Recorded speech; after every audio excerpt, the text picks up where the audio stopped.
Howdy everyone, it's me once again, the one and only Killer Dan. And today, as you can see, I'm still continuing my Disney movie marathon. We'll be talking about their movies, of course, TV shows, you name it.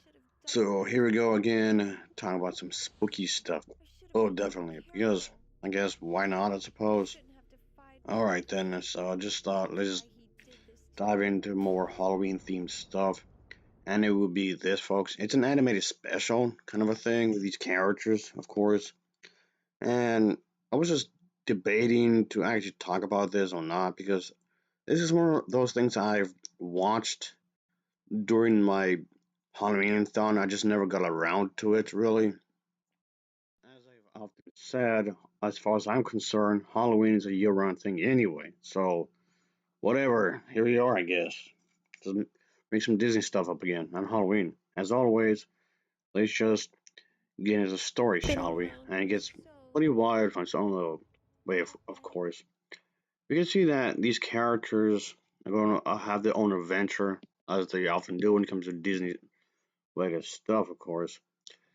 Yeah, see, Kif and her friends, they pretty much have this whole thing with this haunting house kind of a thing on Halloween to save it from being sold, of course. So on the Friday before the October 31st, Kif and a friend are joined by these individuals to help this town's residents decorate and prepare for Halloween. Of course, there was that going on, but obviously, afterwards, to make their way to this town middle school by taking a shortcut through the backyard of a house. At school, the children line up for this kind of Halloween haunted house thing where the principal secretary hands out them out some kind of safety things, of course, blowing the whistles just in case they become too frightened, of course, as the silly, goofy sounds remind them that it's all just make believe. However, the haunted house turns out to be an underwhelming affair themed entirely around them, of course, so individual. So, if anything, maybe the Halloween kind of ta- Halloween house kind of feels too tame, of course, in some ways. So yeah, of course, somebody's gonna feel rather disappointed because of that, I reckon. So after school, Kif and her friends visit this individual's house for a hangout and are shocked to discover that the new licensed contract has been sold out. The house away and hiding in the treehouse in the backyard. The children overhear the house's new tenants, I guess you can say, and let's just say making plans to completely, I guess, do this thing to the yard, including tearing down the treehouse. The characters here, including Kif, are devastated by this news, of course, and begin to reminisce about their many memories hanging out in their yard, which they have to, I guess, they talk about it in a lot of photos, of course, and they have taped on the walls, of course. And yes, a lot of this is tied to the whole Halloween thing, as you can see yourself, of course.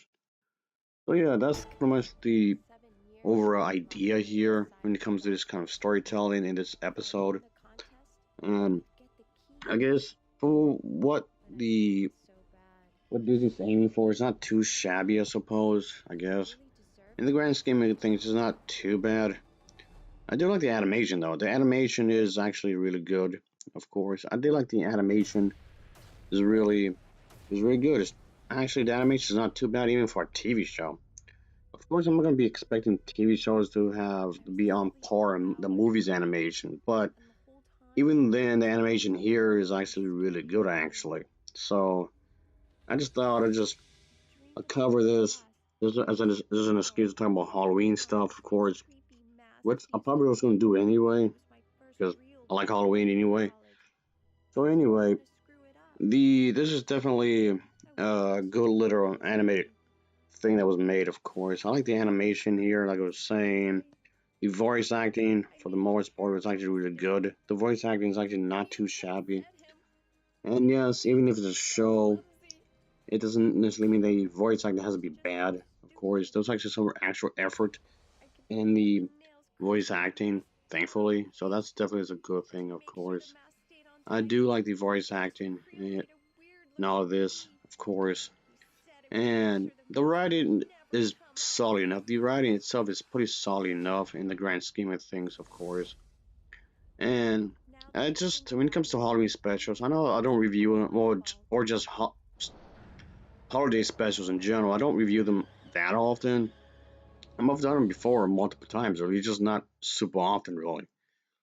Anyway, I just thought I'd just cover this because of the fact that, yes, I like Disney and I like Halloween, so I just using this as a way to combine the two, of course, and that's kind of why I wanted to do this in some ways because of that. And yes, I just want to do just a bit more of Disney related content before I just take a break for a little while, and then I would, of course, make a return to Disney as soon as I can, of course, and whatnot. And yeah, that's definitely the thing, folks. Oh yeah. Yeah, I just definitely say is that is is worth the watch, of course. I mean, if you know what, if you don't want to watch this anyway, despite not being Halloween, I'd say watch it anyway. I guess I I would have anyway. So in the grand scheme of things, this is not too shabby. It really isn't, of course. And I'll give this an overall rating of a 7.0. I think it's 7.0 for me. So of course, as always, thanks for watching, and take care. Until next time, see ya. Oh yeah, later. Oh yeah, definitely.